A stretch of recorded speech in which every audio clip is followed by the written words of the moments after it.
before we get into Tesla too much, though, let's talk about the macro market. There are, I think, legitimate risks in the macro market. What you and I think, have been trying to do in the last, month or two is to say, all right, well, which companies have the fundamentals to outperform it regardless of the macro environment. I like to have just a small group of companies that, we feel very strongly about that can perform kind of regardless of what the macro environment is doing. We're in the growth stock sandbox, and they're all going to get hit hard in these events where you have like more inflation, expectation fears. I think that's the story of 2022. I just think the headlines will exacerbate maximum fear. The market's going to have these jitters every few weeks or maybe every month or two. We'll have like some kind of inflation scare that drops all the growth tech stocks 5 to 10% real quick in a day or two.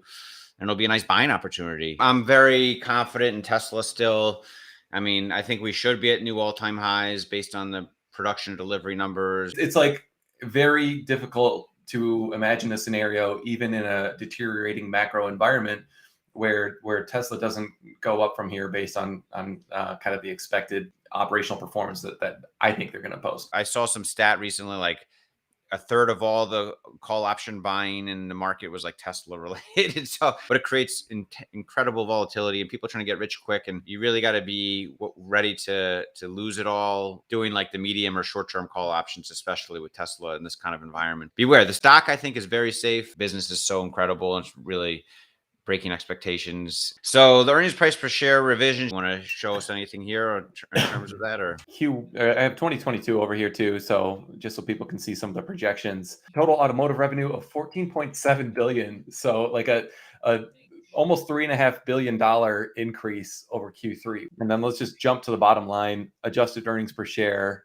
of $2.95. Amazon has a PE of 65 or something like that, right? I mean, that's crazy. So Tesla's going to have a lower PE than Amazon pretty soon. That's nuts. Amazon has very similar level of expected net income in Q4 of 2021 that Tesla has. So for the current quarter, like Amazon and Tesla are going to have about the same earnings, but but Amazon's trading at 1.7 trillion and Tesla's at 1.1.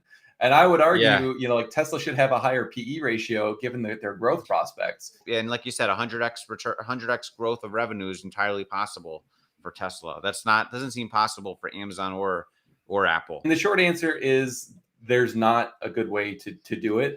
I'm currently expecting that around 58% of all full self-driving revenue globally is classified or is immediately recognizable. These are the sorts of like details that I don't see many of the Wall Street analysts doing. That is like this another kind of hidden catalyst that's right in plain sight. Their cash flow generation and earnings were largely kind of backstopped by used car sales. That could ultimately, have a bad impact on cash flows and debt, and could lead to bankruptcy. I spent enough time in Ford's balance sheet to feel really uncomfortable with the level of debt they have. 117 billion of total debt. I think it'll be some amount. I just don't know if it'll be negligible or substantial. It's not going to be drastic. Q4 is probably going to be a local high for automotive gross margins until these other plants ramp up more drastically. Honestly, I think Tesla will be producing the best vehicles, best cars, best autonomous vehicles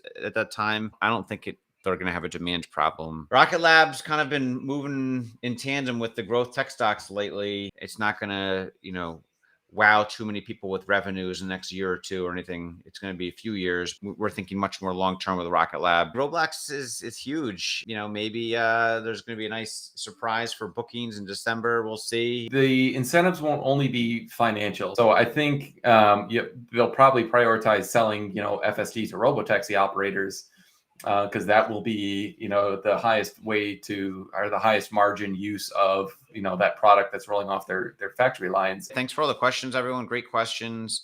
We'll be here again next Tuesday, same time, same place.